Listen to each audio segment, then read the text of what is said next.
আসসালামু আলাইকুম, আশা করি সকলে ভালো আছেন। তো আজকে আমরা জুলাই বিপ্লব 2024-এর সকল সাধারণ জ্ঞান বেসিক টু অ্যাডভান্স লেভেল পর্যন্ত দেখব। আপনাদেরকে বলছি, আপনাদেরকে কোনো কিছু মুখস্থ করতে হবে না। আমি জাস্ট ঘটনার প্রেক্ষাপটগুলো বলবো এবং প্রশ্নের উত্তরগুলো আপনারা কিভাবে মনে রাখবেন সেটা বলবো। তো প্রথম থেকে শেষ পর্যন্ত যদি আমাদের সাথে থাকেন তাহলে আশা করি আপনাদের আর কোনো প্রবলেম হবে না জুলাই বিপ্লব 2024 সাধারণ জ্ঞান সম্পর্কে। তো চলুন শুরু করা যাক। বৈষম্য বিরোধী ছাত্র আন্দোলন কবে সংগঠিত হয়? বৈষম্য বিরোধী ছাত্র আন্দোলন গঠিত হয় 1 জুলাই 2024 এবং বৈষম্য বিরোধী ছাত্র আন্দোলনের ব্যানারে কবে থেকে বিক্ষোভ কর্মসূচি শুরু হয় সেটাও ওই 1 জুলাই থেকেই আমরা দেখেছি যে বিক্ষোভ কর্মসূচি শুরু হয়। এরপর দেখেন শুরুতে কত দফার ভিত্তিতে বৈষম্য বিরোধী ছাত্র আন্দোলন পরিচালিত হয় এবং এই 4 দফা দাবি না মানার কারণে বৈষম্য বিরোধী ছাত্র আন্দোলন বাংলা ব্লকেট ঘোষণা করেন। এবং দেখেন বাংলা ব্লকেটটা আসলে কি। বাংলা ব্লকেট কি? সারা দেশের শিক্ষা প্রতিষ্ঠানে ক্লাস পরীক্ষা বর্জন, ছাত্র ধর্মঘট এবং গুরুত্বপূর্ণ সড়ক ও মহাসড়ক অবরোধ, এটার নাম দেওয়া হয়েছিল বাংলা ব্লকেট। এরপর প্রশ্ন দেখেন যে বাংলা ব্লকেট কতদিন পালিত হয়? এটা 7 থেকে 9 জুলাই 2024। তবে এরপর কোটা আন্দোলন সম্পর্কে যদি একটু বলি, যে কোটা আন্দোলন আপনারা জানেন যে সেই 18 সালে শুরু হয়েছিল।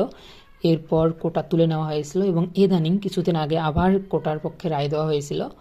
আবার সেটা সরকার সেটার বিরুদ্ধে রিট করে এবং এরপর দেখেন হাইকোর্ট 4 সপ্তাহের জন্য অর্থাৎ যে কোটা পুনর্বহাল এটা স্থগিত করে, সেটা করেন 10 জুলাই 2024। তবে প্রশ্ন যদি হয় কবে কোটা ব্যবস্থা বাতিল করে হাইকোর্টের দেয়া রায়ে 4 সপ্তাহের স্থিতাবস্থা দেওয়া হয়, উত্তর হলো 10 জুলাই 2024। এরপর দেখেন 10 জুলাইয়ের পর যখন স্টুডেন্ট ছাত্ররা মানলো না যে না আমরা এটা মানি না, তখন তারা 13 তারিখ কি করলো? 13 তারিখ প্রেস ব্রেকিংয়ে march to Bangabhaban, not Ganabhaban যে শেখ হাসিনার ওখানে, সেটা না, বঙ্গভবন অর্থাৎ রাষ্ট্রপতি, প্রেস ব্রেকিং মার্চ টু বঙ্গভবনের ঘোষণা করা হয় কত তারিখে? উত্তর হলো 13 জুলাই 2024। খুনি হাসিনা সবাইকে রাজাকার বলে কত তারিখ? অর্থাৎ ওই যে একটা সাংবাদিক প্রশ্ন করছিল না, সেটার কথাই বলছিল যে খুনি হাসিনা সবাইকে রাজাকার বলে কত তারিখ? উত্তর হলো 14 জুলাই 2024।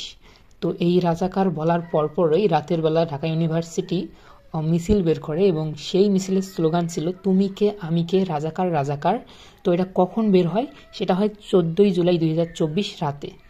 এরপর আপনারা দেখেন যখন আর কন্ট্রোল করা যাচ্ছিল না, তখন সরকার বিশ্ববিদ্যালয় এলাকার 4G ইন্টারনেট বন্ধ করে দেয়। অর্থাৎ কবে দেয় সেটা? ওই 14 জুলাই 2024। পরের দিন আবার যখন ঢাকা ইউনিভার্সিটি থেকে মিছিল বের হয়, তো সেখানে ছাত্রলীগরা আক্রমণ করে বসে।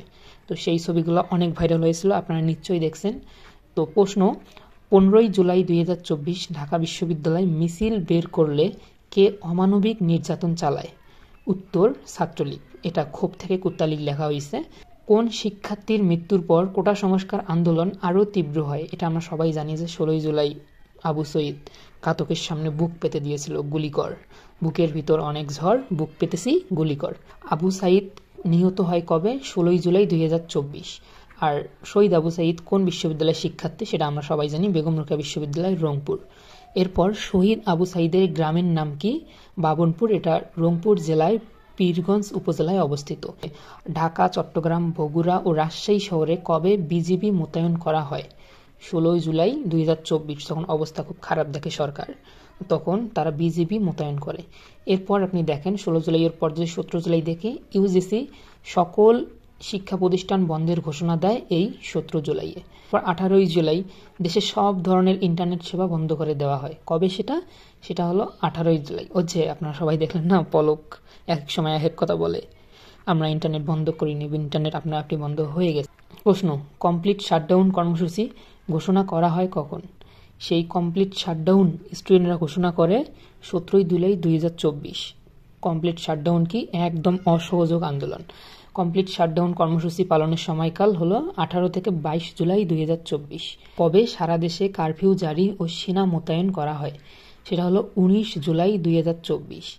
এরপরের প্রশ্ন যদি দেখি, আন্দোলন দমন করতে প্রথমবারের মতো কোন কোন দিন সাধারণ ছুটি ঘোষণা করা হয়? অর্থাৎ সরকার যে সাধারণ ছুটিটা ঘোষণা করে সেটা 21 ও 22 জুলাই 2024। পানি লাগবে পানি, সেটা বলেছিল মীর মুগ্ধ। তো মীর মুগ্ধ রহমান শহীদ হয় কবে? সেটা 18 জুলাই 2024। প্রশ্ন, মুগ্ধ কোন বিশ্ববিদ্যালয়ের শিক্ষার্থী ছিলেন? বাংলাদেশ ইউনিভার্সিটি অব প্রফেশনালের তৎকালীন সে রানিং স্টুডেন্ট ছিল এবং খুলনা ইউনিভার্সিটি থেকে তিনি অনার্স শেষ করেন। তো এখানে প্যাচ লাগার কিছু নাই। এরপর দেখেন প্রশ্ন, কোটা আন্দোলনকে ঘিরে নিহত ব্যক্তিদের স্মরণে মন্ত্রিসভা কবে দেশব্যাপী শোক পালনের সিদ্ধান্ত নেয়? 30 জুলাই 2024। বৈষম্য বিরোধী ছাত্র আন্দোলন সরকারি শোকের কালো রং প্রত্যাখ্যান করে কোন রং ধারণ করে? উত্তর লাল। প্রশ্ন, হত্যা, গণগ্রেপ্তার, হামলা, মামলা ও গুমের প্রতিবাদে বৈষম্য বিরোধী ছাত্র আন্দোলন 31 জুলাই 2024 কোন কর্মসূচি পালন করে? March for justice. অর্থাৎ এটা খুব ইম্পর্টেন্ট যে 31 জুলাইয়ের কর্মসূচি কি? March for justice. এরপর প্রশ্ন দেখেন, চলমান পরিস্থিতিতে বাংলাদেশের সঙ্গে অংশীদারিত্ব ও সহযোগিতা চুক্তি নিয়ে আলোচনা স্থগিত করে কোন রাজনৈতিক সংস্থা? ইউরোপীয় ইউনিয়ন।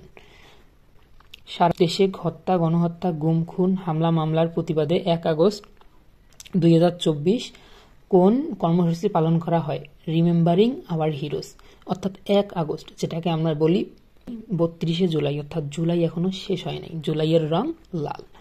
এরপরের কোশ্চেন যদি দেখি, বৈষম্য বিরোধী ছাত্র আন্দোলনের 2 আগস্ট 2024 পালিত কর্মসূচির নাম কি? সেই পালিত কর্মসূচির নাম হলো প্রার্থনা ও ছাত্র জনতার গণমিছিল। এরপরের প্রশ্ন, ছাত্র, শিক্ষক ও সুধী সমাজের অংশগ্রহণকে বিক্ষুব্ধ নাগরিক সমাজ কোন কর্মসূচি পালন করে?